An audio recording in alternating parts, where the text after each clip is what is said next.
Good morning. It is good to be with you today, whether you are here in the sanctuary or you're watching from at home. It is good for all of us to be here together. As we prepare for worship this morning, I offer these words by the Unitarian Universalist and neo-pagan spiritual leader Starhawk. May her words help ground us and center our minds and our hearts for worship.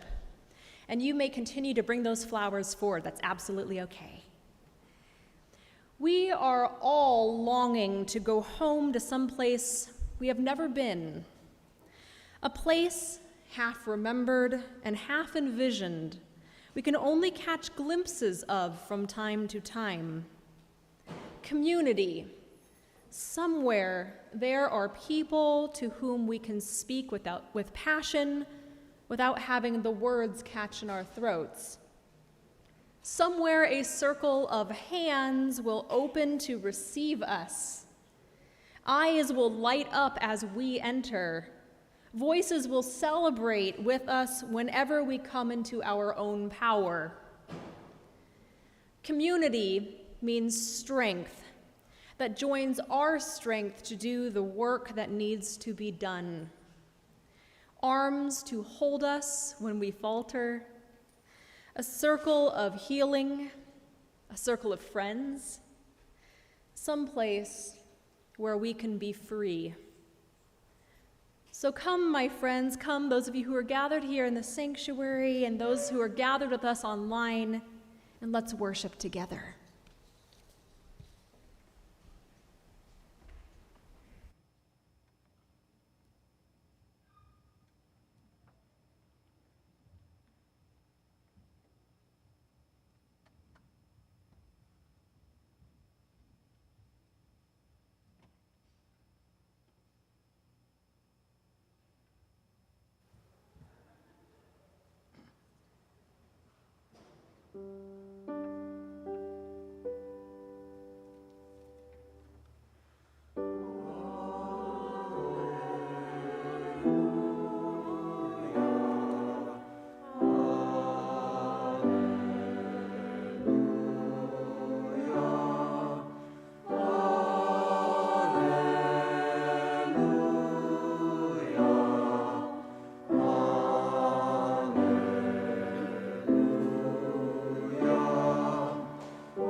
The Flaming Chalice is the symbol of the Unitarian Universalist tradition, the liberal religious tradition to which this congregation belongs. If you have a chalice at home, I invite you to light yours with me now. And here in the sanctuary, I invite you to stand in body or spirit for the lighting of our chalice.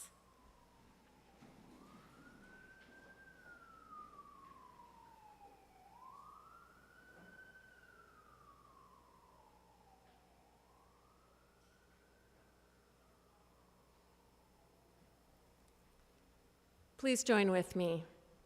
As we kindle this flame, we recommit ourselves to the mission of this congregation, to build a Unitarian Universalist community that transforms lives and empowers people to serve the world. May the light of this flame be welcoming to all who seek a liberal religious home. Will those of you who are standing please remain standing for our opening hymn number 63, Spring Has Now Unwrapped the Flowers.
I'm Sarah Ford Knorr, one of your worship associates, and if you're visiting us for the first time this morning, I'd like to offer you a very special welcome.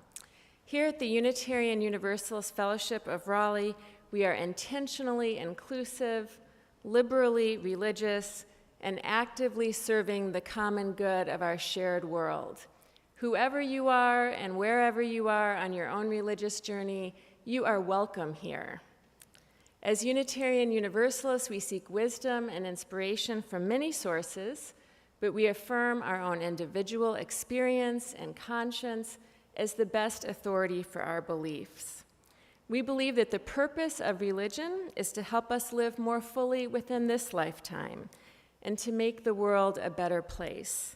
We believe that religious community helps us to do just that. We hope that you might join us in some of the many things that we do to grow our own souls and make the world more compassionate, more just. If you're visiting for the first time in person, I invite you to stop by our welcome stand in the foyer if you haven't already made it there. And if you're a return visitor, you can pick up a more permanent name tag at that same welcome stand. If you're visiting online, I invite you to fill out our visitor form.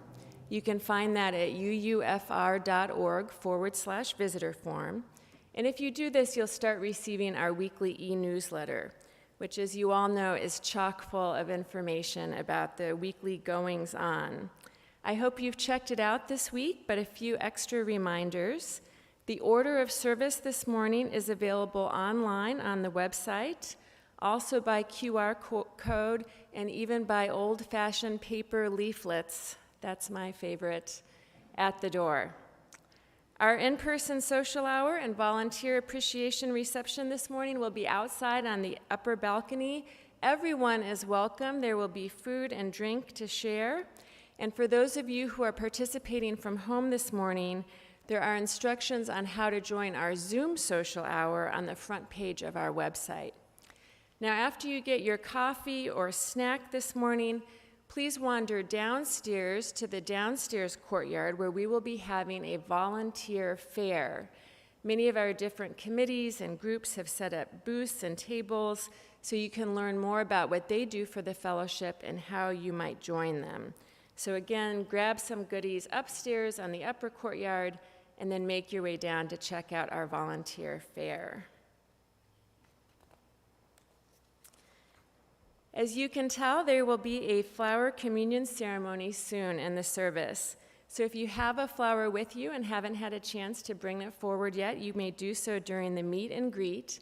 And finally now, as we meet and greet our neighbors, please be aware that our children and youth are with us this morning and make a special effort to greet them. Good morning, everyone.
There will be lots and lots of time to continue those conversations during social hour.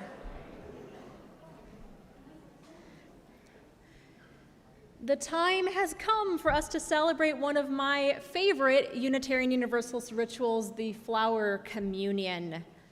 More than anything else, the flower communion is a ritual that is celebrated by Unitarian Universalist congregations across the nation every spring as a celebration of the people who make up a congregation. And take a look at these beautiful flowers many of you have brought with you this morning. Each and every one of them is a little bit different. Each one is a different size. There are big ones and there are little ones. Each one has a different shape. Each one has a different color. There are red ones and blue ones and yellow ones and many different colors. Each one of them has a different smell. And even though they are all different, they are all beautiful. In fact, these flowers are a lot like the people who brought them here, the people in this congregation. Not only do we have different sizes and shapes and colors, we have people who are very old and very young. We have people who have all kinds of different abilities. We have different interests.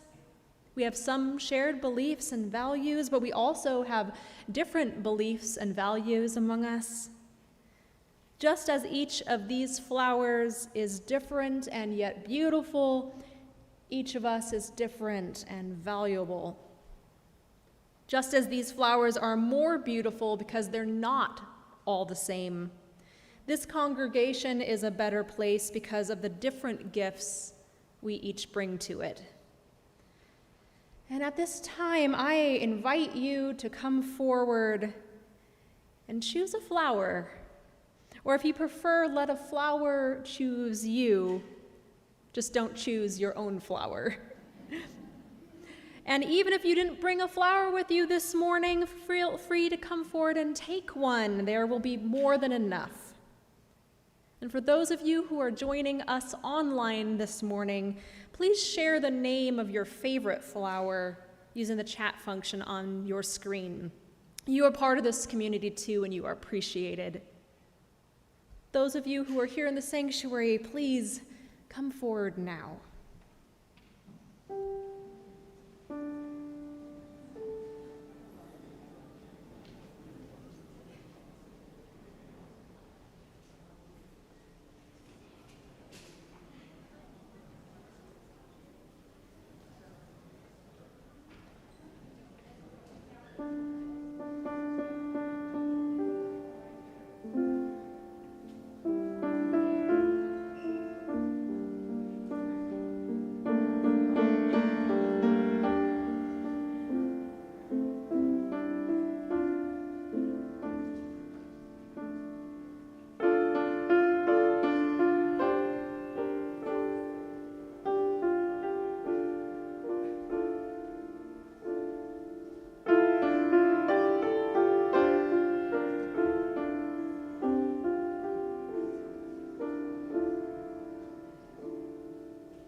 So take a look at the flower that you are holding in your hand. Give yourself a moment to look at it closely. Look at how unique and how beautiful it is, and think about what it represents. Let's spend just a few moments in quiet reflecting on each of the gifts that we bring to this religious community and the gifts that we receive from others who are also part of this community.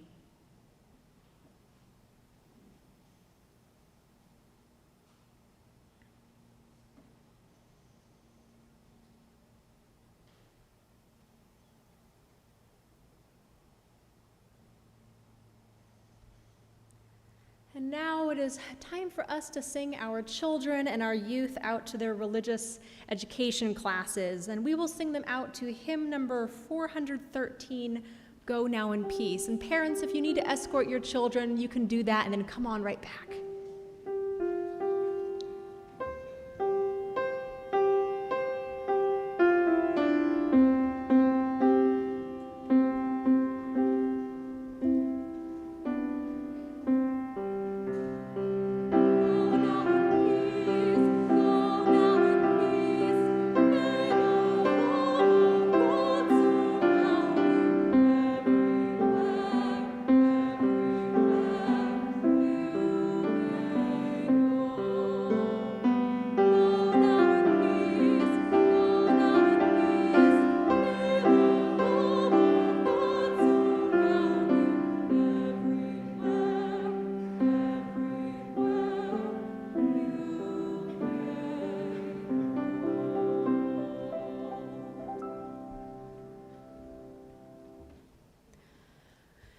This is the time in our service when we acknowledge some of the joys and the sorrows of our community.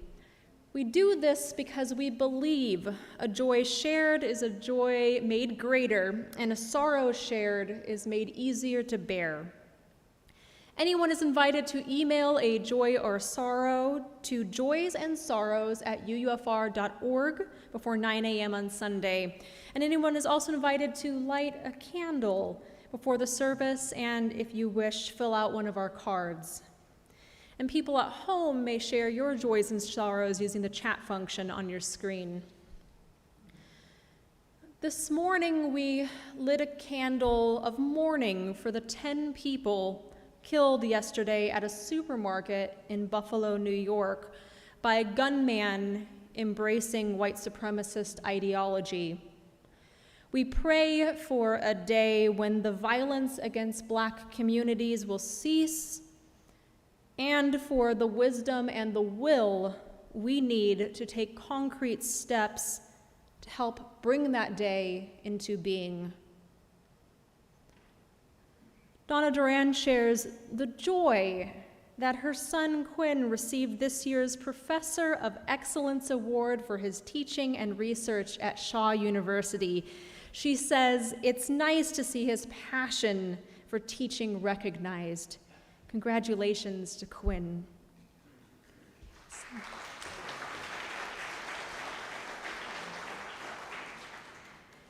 And the Reverend Randy Lewis is a member of this congregation and has been a frequent guest speaker here at UUFR for the past several years and participated in UUFR in many other ways. Randy recently accepted a 2-year position on staff at the All Souls Church, a Unitarian Universalist congregation in Tulsa, Oklahoma.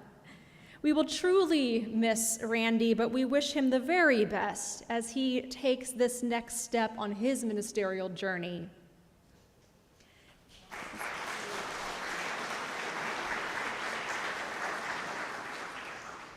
And as we hold these mixed joys and sorrows in our hearts and reflect on the joys, sorrows, fears, and hopes of our own lives, let's be together now for a time of stillness and silence, opening ourselves up to that spirit within us and amidst us, called by many names, but known to every human heart, that leads us toward a fuller, deeper, richer experience of life. After the silence, we will sing hymn number 123, Spirit of Life, But for now, let's be together in stillness and in silence.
Much of what we do here at UUFR to help and care for ourselves, for one another, for our wider community, and for the world that holds and sustains us all is only possible because of the generous financial gifts that so many of you provide. If you would like to make a donation this morning, you may come forward and leave your offering in one of our baskets. It's also possible to give using any of the methods that will be posted on the screen. Thank you for your generosity.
Our reading this morning is by the late Unitarian minister, Norbert Fabian Chapek, and we'll learn more about Reverend Chapek and Reverend Sasha's sermon.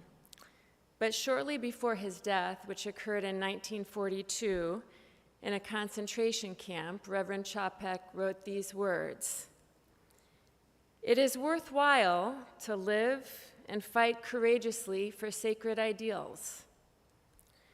Oh, blow ye evil winds into my body's fire, my soul ye'll never unravel. Even though disappointed 1,000 times, or fallen in the fight, and everything would worthless seem, I have lived amidst eternity. Be grateful, my soul. My life was worth living. He who was pressed from all sides but remained victorious in spirit is welcomed into the choir of heroes. He who overcame the fetters, giving wing to the mind, is entering into the golden age of the victorious.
Let's go ahead now and just take one more moment to give our choir some appreciation this morning.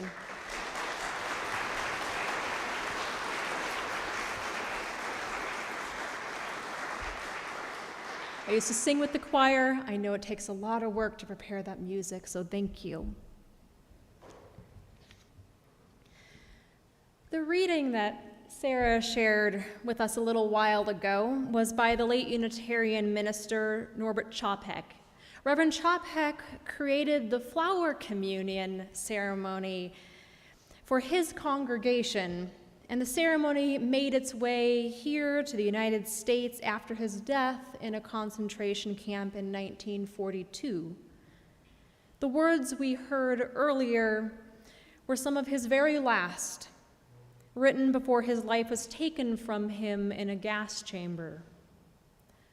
Chapek was a person who did not just give lip service to the idea he mentioned of living and fighting courageously for sacred ideals. He really did it, and he was targeted by the Nazis for his work and killed. I like to tell the story of Norbert Chapek at this time of the year.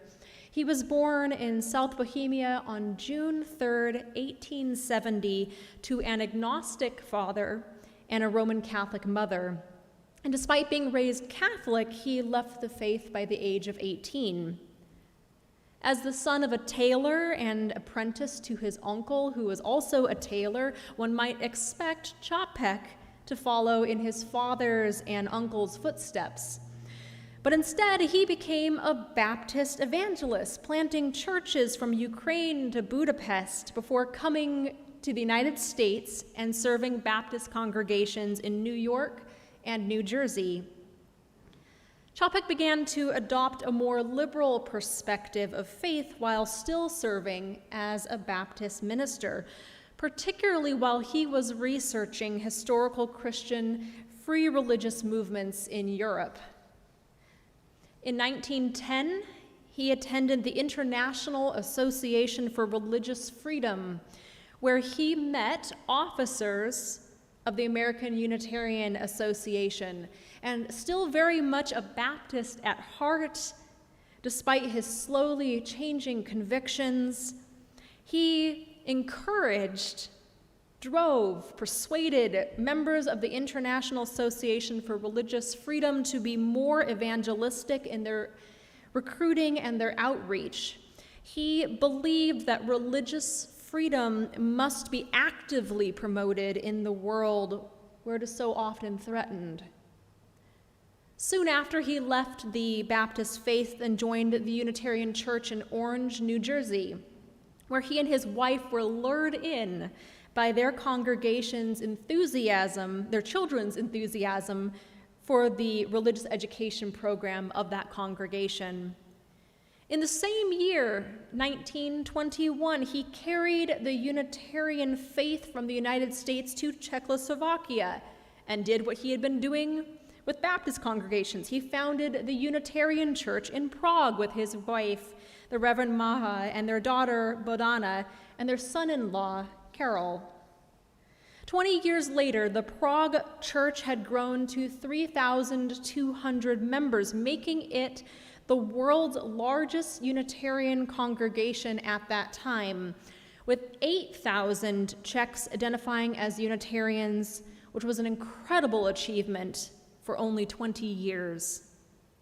Chapek as a minister was like a devoted father to his congregation and the community it served. He defined religious education as an endeavor to awaken the inner forces of the child and teach them how to organize, harmonize, and adapt them to the ever-changing influences which come to them from outside. He created religious history and philosophy classes that were taught in Czech public schools. He visited the small lay-led fellowships in nearby villages on a regular basis, and he also collaborated with a physician to provide marriage counseling, grief counseling, conflict resolution, and counseling and classes for expecting parents. His impact on his community was extensive, and unfortunately, it brought him to the attention of the Nazis. In March of 1941, Chapek and his 29-year-old daughter Zora were arrested by the Gestapo for listening to foreign broadcasts, a capital offense, and for high treason. Several of his sermons were referenced as evidence. Although Chapek's daughter was eventually released, tragically, despite an appeals court having found him innocent, Chapek was executed in a Nazi camp at Hartheim Castle. Chapek's story is one that I have heard or told every year for almost 20 years, always during the flower communion.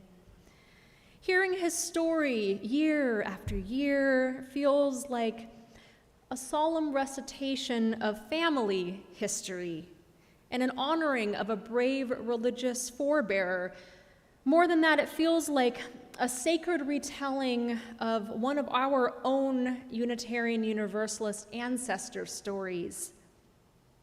Ancestor stories help tell us as a community where we came from and who we are as a group of people, as a community. And it seems fitting that we would tell an ancestor story each year on the Sunday we celebrate flower communion, because this ritual is all about community. But what kind of community is it about?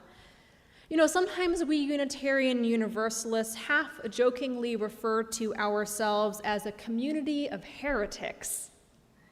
Some of our religious contemporaries would certainly say that our beliefs are heretical, and heretic is a label that we sometimes embrace proudly. And certainly throughout our history, various Unitarians and Universalists have been tried and convicted of heresy over hundreds of years that we've been around, in one form or another, all over the world. Some people were martyred for refusing to recant their faith, for refusing, for example, to publicly accept the divinity of Jesus or the existence of hell when they did not believe in those things. But hearing Chapek's story makes me think we might be looking for a word actually a bit stronger than heretic or even martyr. Those words refer only to our beliefs and to what has been done to some of us because of our beliefs, but they're too passive. We're not heretics or martyrs, we're traitors, as Chapek was convicted of high treason. We strive to be disloyal to destructive social orders.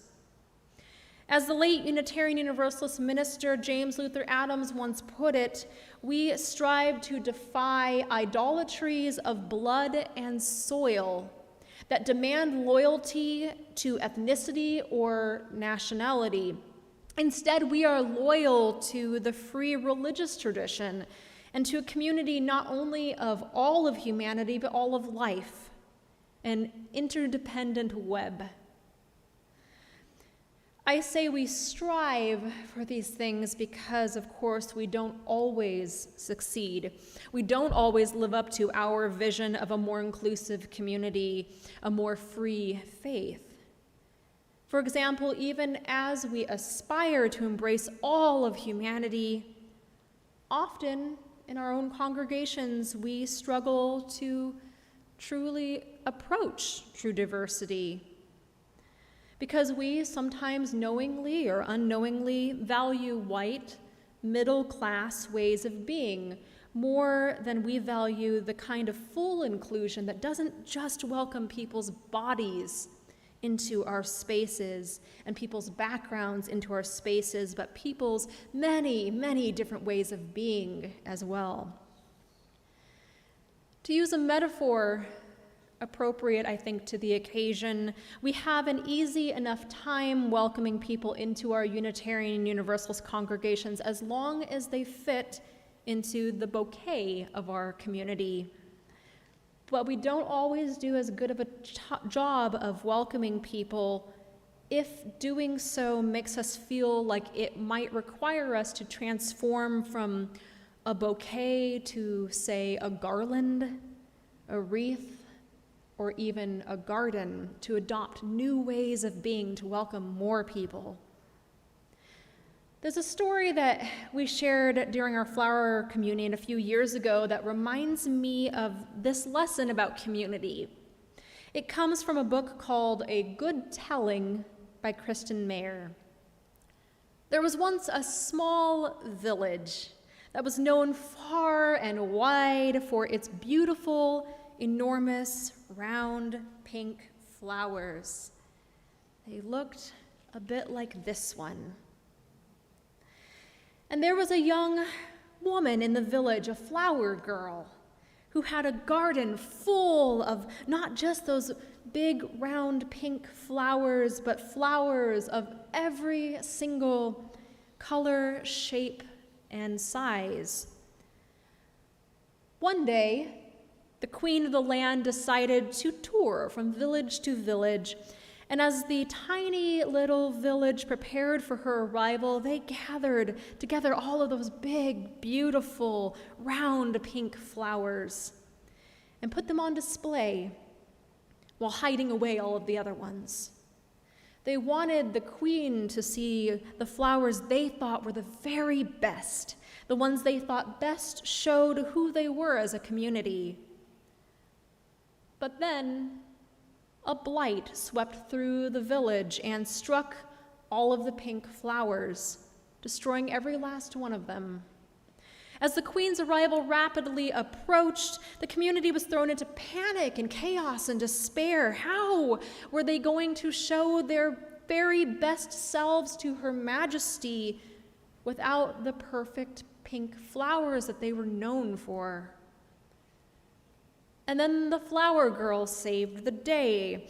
The variety of flowers in her garden had not only survived the blight, but they were thriving, because true strength lies in diversity. And so when the queen came to the village, she saw not row upon row of perfect, enormous, round pink flowers, but a beautiful, stunning riot of color. Flowers of so many sizes and hues that Her Majesty's eyes were dazzled by all of the beauty. She thought the scene before her was just perfect. Unitarian Universalist congregations strive to be the latter kind of community, a great bouquet or garden of flowers where each unique flower only enhances the beauty of the whole.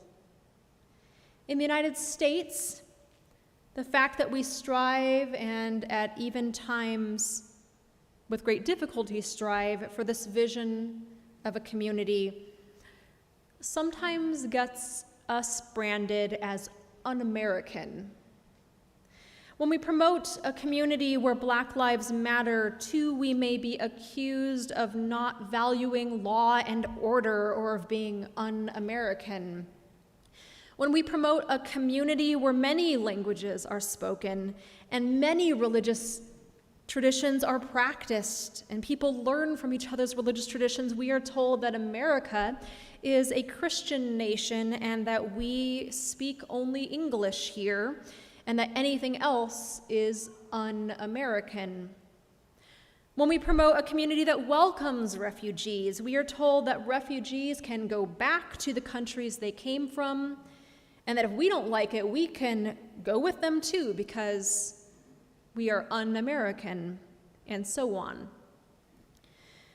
And yet, during those conversations, I sometimes find myself feeling proud of that label that is sometimes slapped on us, un-American.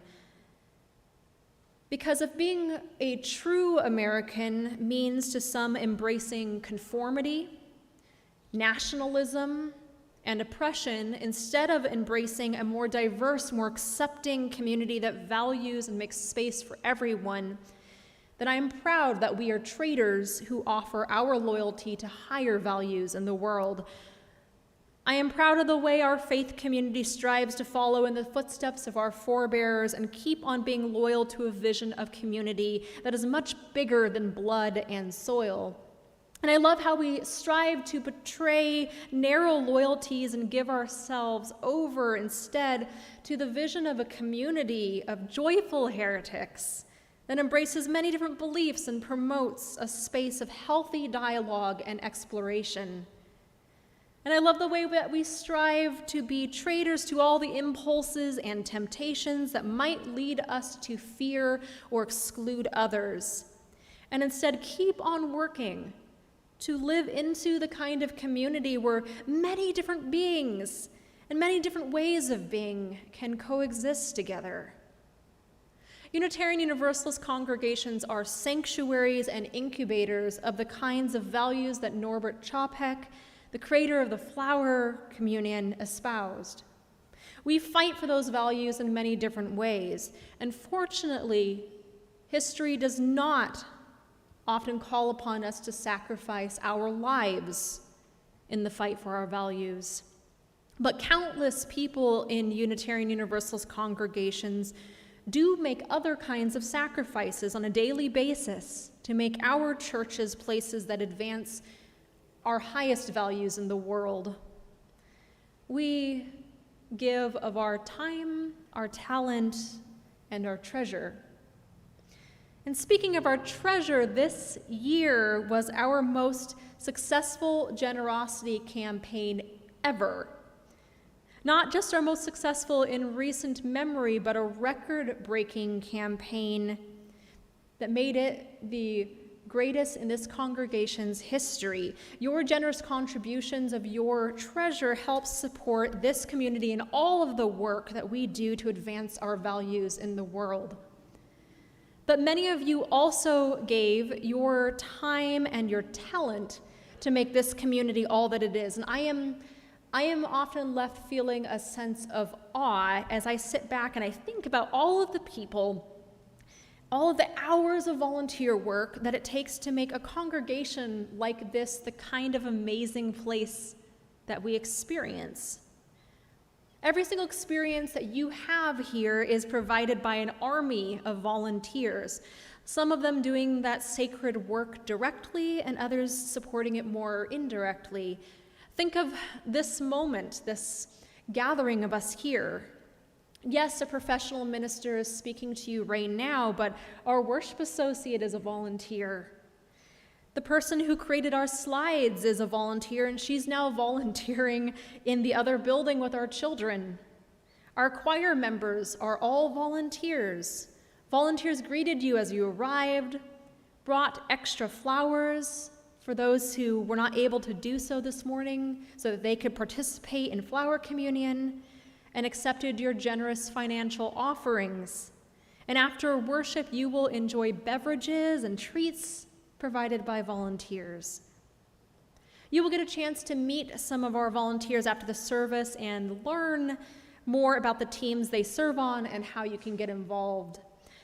But I want to take just a little bit of time right now to acknowledge, honor, and thank the many volunteers who have brought UUFR's ministry to life in a powerful way. What I'm going to do now is I'm going to list a bunch of volunteer activities that have been important to UUFR's ministry this year. And when I say the name of your team or activity, if you are a volunteer, will you please stand briefly so that people can see you? And then after that, you can sit down again. And I ask that we all hold our applause until the very end, because as you will see, a great many people share their time and talent to make this community what it is. Now we'll begin. If you served on the board of directors, please stand now. Please be seated. If you served on the Committee of Ministry, the Nominating Committee, Finance Committee, Healthy Congregation Committee, or the new Addressing Institutional Racism Committee, please stand now. Thank you for your service. If you served on the Stewardship Team, Memorial Committee, Auction Team, Foundation Team, Generosity Campaign, or the Flea Market Team, please stand now. Thank you.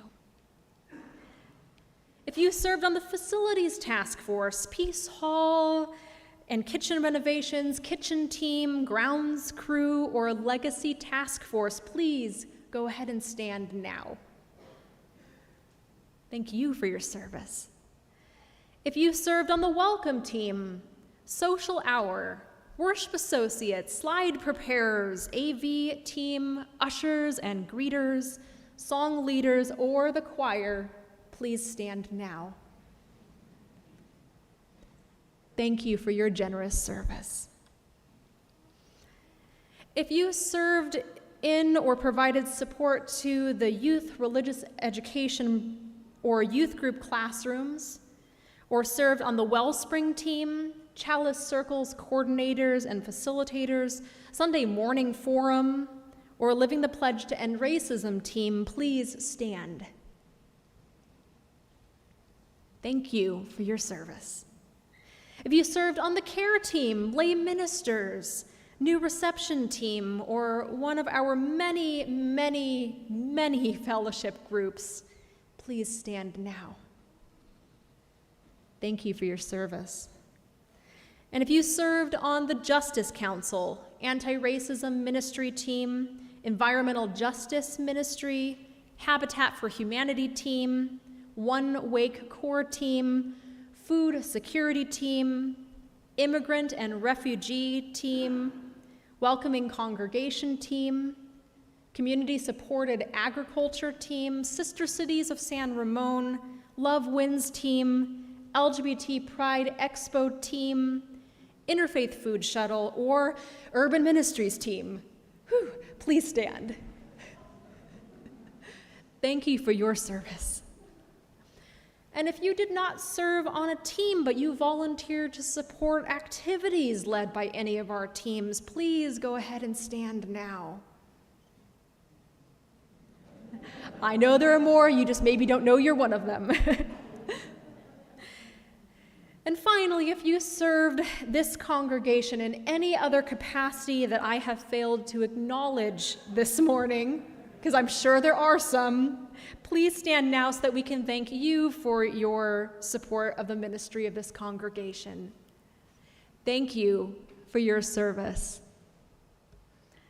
For all of you who have given so much to make and keep this community strong, thank you. Without you, there is no congregation and there is no ministry. Let's go ahead now and have all of our volunteers rise one more time so we can give everyone a round of applause.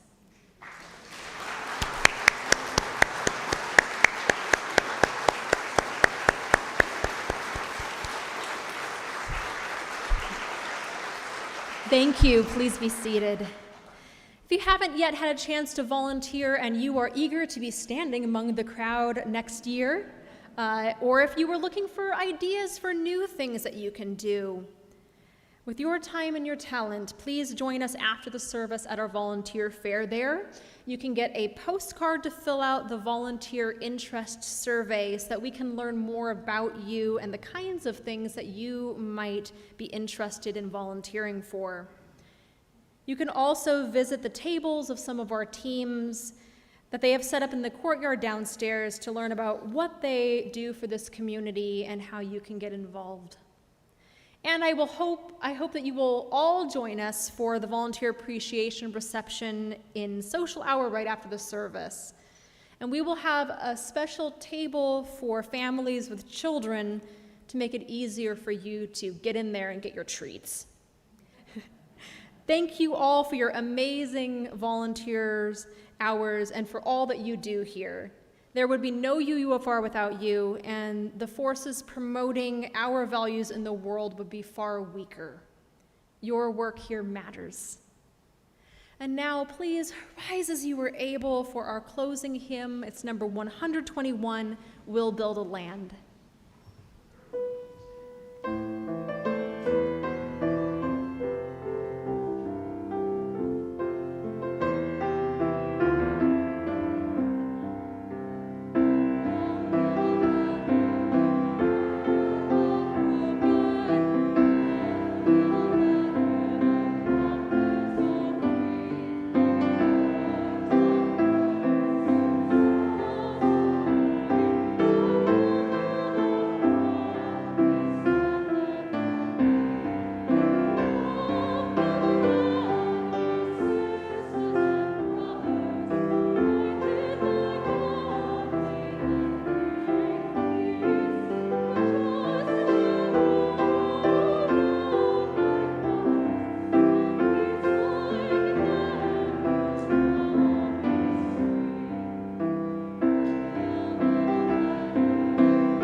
Be seated.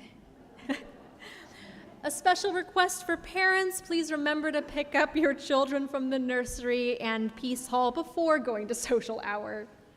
And it is time now for us to bring our time of worship to a close, but as we extinguish this chalice flame, its light will continue to burn in our hearts.